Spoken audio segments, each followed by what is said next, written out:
ఆ రోజు రాజశేఖర రెడ్డి గారు ముఖ్యమంత్రిగా ఉండగా సొంత కుమారుడి మీద సిబిఐ ఎంక్వైరీ వేయించారు.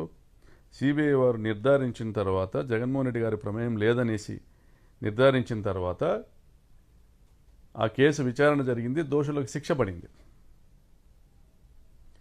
నీవు ఎప్పుడైతే దొంగగా ప్రజల ముందర నిలబడతావో, దోషిగా ప్రజల ముందర నిలబడతావో, ఆ నిలబడిన ప్రతిసారి జగన్మోహన్ రెడ్డి గారిని తిట్టడము, జగన్మోహన్ రెడ్డి గారికి అనేక నేరాలను ఆపాదించడము, అంటే నీ నేరాలకు ముసుగు కప్పుకునేటువంటి ప్రయత్నం చేస్తున్నావు. ఆ రోజుల్లో జేసీ దివాకర్ రెడ్డి నా భర్తను చంపించినాడని కూడా నువ్వు మాట్లాడినావు, గగ్గోలు పెట్టినావు. జేసీ కుటుంబము మీ పార్టీలోకి రాకుండా కూడా చాలా డ్రామాలు చేసినావు. మరి ఈరోజు పరిస్థితి ఏంది? జేసీ ప్రభాకర్ రెడ్డి నీ కొడుకు ఏడో చూసినా కనపడితే కరుచుకుంటున్నారు. మరి ప్రజలు పిచ్చోళ్ళ? మరి మీ పార్టీ కార్యకర్తలు పిచ్చోళ్ళ? మరి చమన్ సాబ్ మీ ఆయనకు నమ్మకస్తుడు, ఆయన హత్యలోనూ ఆయన డ్రైవర్ హత్యలో కూడా మీ కుటుంబం పాత్ర గురించి ప్రజలు చర్చించుకున్నారు. ఈరోజు కూడా అందరూ అదే నమ్ముతూ ఉన్నారు, మీరే చంపించినారనేసి. మరి మీ రాజకీయ చరిత్రలో ప్రజల తలకాయల మీద అవినీతి సామ్రాజ్యాన్ని ఏర్పాటు చేసుకుని వందల కోట్లు వేల కోట్లు సంపాదించుకోవడం తప్ప మీరు చేసినటువంటి ఒక గొప్ప కార్యక్రమం ఏదైనా ఉందా మీరు చెప్పుకోవడానికి? ఏదీ లేదు. కాబట్టి 2009లో నేను మొదటిసారి పోటీ చేసినప్పుడు 1707 ఓట్లతో గెలిచావు నా మీద. 2014లో 7700 ఓట్లతో గెలిచావు. అది కూడా మా కాంగ్రెస్ పార్టీలో జిల్లా స్థాయి నాయకులు ఒక ఇద్దరు ముగ్గురు నీకు గట్టిగా సాయం చేస్తే నువ్వు బయటపడినావు.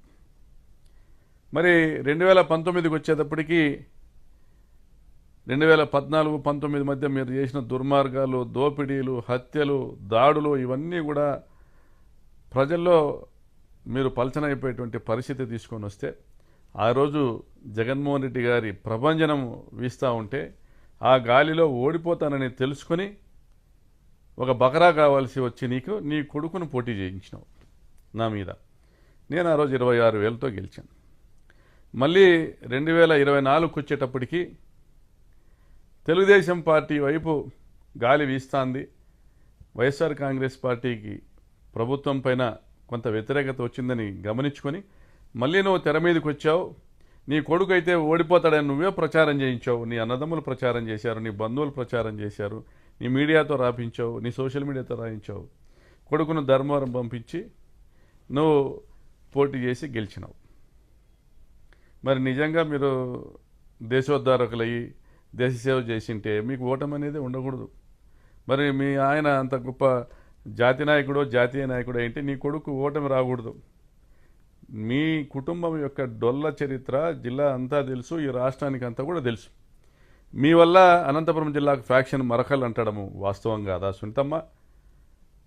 మీ వల్ల తెలుగుదేశం పార్టీకి చెడ్డ పేరు రావడం వాస్తవం కాదా? నీ భర్త కాదా వైటీ ప్రభాకర్ రెడ్డి మడకశిర మాజీ ఎమ్మెల్యే గారి ఇంటి మీద బాంబు దాడి చేయించింది? నీ భర్త కాదా గాదిలింగప్పను చంపించింది? నీ భర్త కాదా స్వర్గీయ మాజీ మంత్రి జీనాగిరెడ్డి గారి ఆఫీసు మీద బాంబు దాడి చేయించింది? తెలుగుదేశం పార్టీలో మీ దాడుల వల్ల నష్టపోయిన వాళ్ళు ఎక్కడున్నారు ఈరోజు? నీ భర్తకు టికెట్ ఇప్పించిన సిసి వెంకటరాముడు, సరిపూడి సూర్యనారాయణని అంచివేసింది మీ భర్త కాదా? మరి దుర్మార్గంగా పార్టీలకు అతీతంగా మీరు చేసిన దారుణాల వల్ల నష్టపోయిన వాళ్ళు వందల వేల మంది ఉన్నారు. అయినా వేల సార్లు నువ్వు నీ భర్త హత్యను తెర మీదకి తీసుకొచ్చి రాజకీయంగా లబ్ధి పొందాలనుకుంటావు. మరి నీ భర్తను చంపిన వాళ్ళతో కూడా రాజీపడి వాళ్ళతో కూడా సాయం పొంది నువ్వు రాజకీయంగా గెలవాలనుకుంటావు. అంటే నీకు ఎక్కడ నైతిక విలువలు లేవు. నువ్వు పెద్ద మహానటివి అని మీ పార్టీ నాయకుడే నీకు ఒక పేరు పెట్టినాడు. నువ్వు ఎలా కావాలంటే అలాగా ఒక ఊసర విలుల రంగులు మార్చి చంద్రబాబు గారు అధికారంలోకి వస్తే నా భర్తను చంపినారని పోతావు, మంత్రి పదవి కావాలంటావు, నా కొడుకులను చూడండి అంటావు. నువ్వు రాజకీయంగా లబ్ధి పొందేదానికి, ఆర్థికంగా లబ్ధి పొందేదానికి నీ భర్తను ఉపయోగించుకుంటావు. కాంగ్రెస్ ప్రభుత్వమో వైఎస్ఆర్సీపీ ప్రభుత్వమో ఉంటే చంద్రబాబు నాయుడు మాకు అన్యాయం చేసినాడని చెప్పి అది నమ్మేటువంటి ఒకరిద్దరు పెద్దల దగ్గర పోయి గోడ చెప్పుకుంటావు, అన్ని విధాల లబ్ధి పొందుతావు. ఆ రోజు కిరణ్ కుమార్ రెడ్డి ప్రభుత్వంలోనూ అన్ని విధాల లబ్ధి పొందినావు. మొన్నటి వరకు మా ప్రభుత్వంలో కూడా మీ ఇంటి చుట్టూ 1000 కోట్ల గ్రానైట్ తవ్వకాలు జరిగితే దాని మీద ఎంక్వైరీలు వేస్తే కూడా మీ మీద చర్యలు లేవు. నీ క్రషర్లు 5 సంవత్సరాలు మేము అధికారంలో ఉన్న 5 సంవత్సరాల పాటు నడుపుకున్నావు, వ్యాపారం చేసినావు, కర్ణాటక కంకర్ దోలి అమ్ముకున్నావు, గ్రానైట్ క్వారీలు కొత్త లీజులు తెచ్చుకున్నావు నీ బినామీ కంపెనీలకి. అనంతపురంలో 100 కోట్ల రూపాయల మల్టీప్లెక్స్ కాంప్లెక్స్ కట్టినావు. కియా ఫ్యాక్టరీ దగ్గర అప్పటికే నీకు ఉన్న 100-150 ఎకరాల భూములకు తోడు మళ్ళీ భూములు కొన్నావు. మరి నీ భూములకు ఏపీఐసి నిధులతో రోడ్లు వేయించుకున్నావు. మరి ఏ ప్రభుత్వం ఉన్నా మరి నీ ఆర్థిక వనరులను కాపాడుకుంటావు, ఏ ప్రభుత్వం ఉన్నా నీ పని జరిగేలా చేసుకుంటావు. నువ్వు ఇంత గొప్ప మహానటివి కాబట్టే నీ భర్తను చంపినారని నువ్వు ప్రచారం చేసిన జేసీ కుటుంబాన్ని కూడా ఆలింగనం చేసుకునేటువంటి పరిస్థితి నీకుంది కాబట్టే నువ్వు ఏం చెప్పినా ప్రజలు నమ్ముతారనే ఒక నమ్మకం నీకు వచ్చి నువ్వు 14-19 మధ్యలో అబద్ధాలు చెప్పినావు. 19-24 మధ్యలో కూడా మా మీద దుమ్మెత్తి పోసినావు. దుర్మార్గంగా దారుణమైనటువంటి అబద్ధాలన్నీ కూడా మా మీద. మేము పేదలకు సాయం చేస్తా, ఈ ప్రాంతంలో గతంలో పరిటాల రవి హయాంలో ప్రజాస్వామ్యము కూనీ చేయబడింది, ప్రజాస్వామ్యాన్ని చెరబట్టినారు మీరు.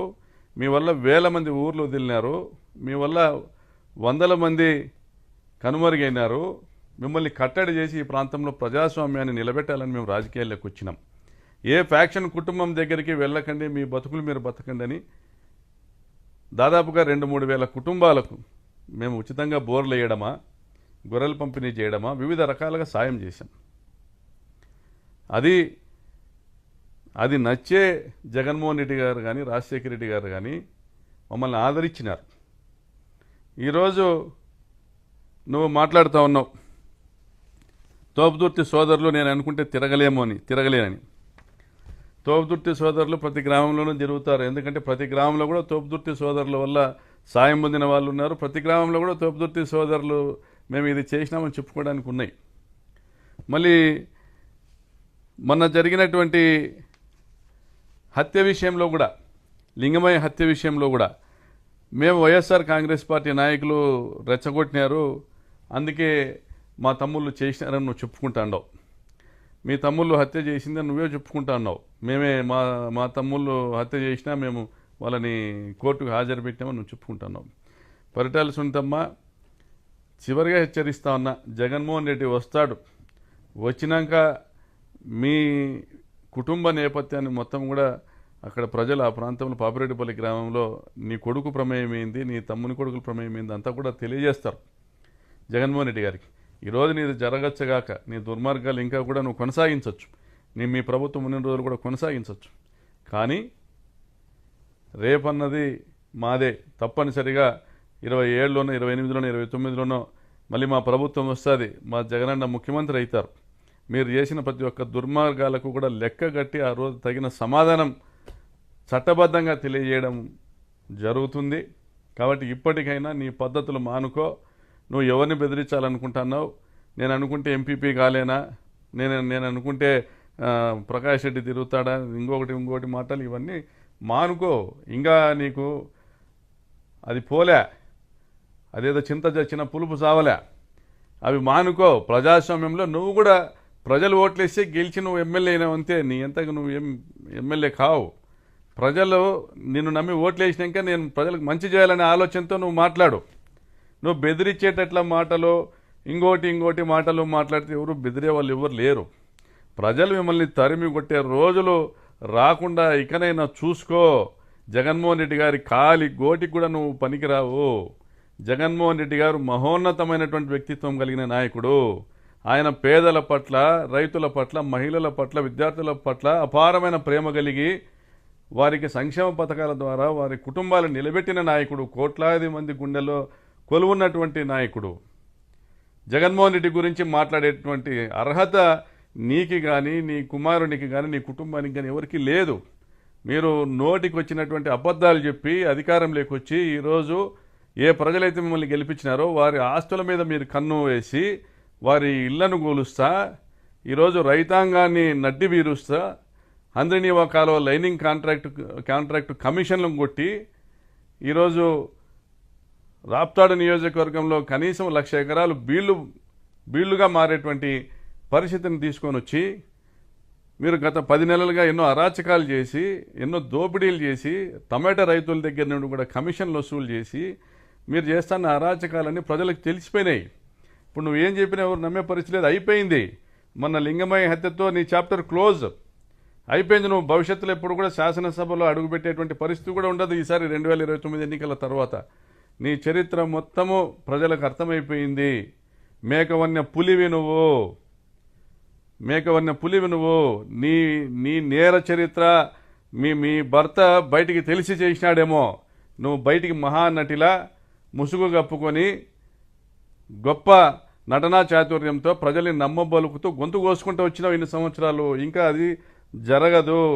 జగన్మోహన్ రెడ్డి లాంటి నాయకుడిని కోల్పోయినందుకు ఈ రాష్ట్ర ప్రజలు చింతిస్తున్నారు. మీ పార్టీ మనుగడ సాగదు. రాబోయే కాలంలో నీవు ఏ కుటుంబాలనైతే నువ్వు సంపించినావో, నువ్వు నీ భర్త, ఆ కుటుంబాలే మీకు రాజకీయ సమాధి కడతాయని కూడా మీకు తెలియజేస్తా ఉన్నాము.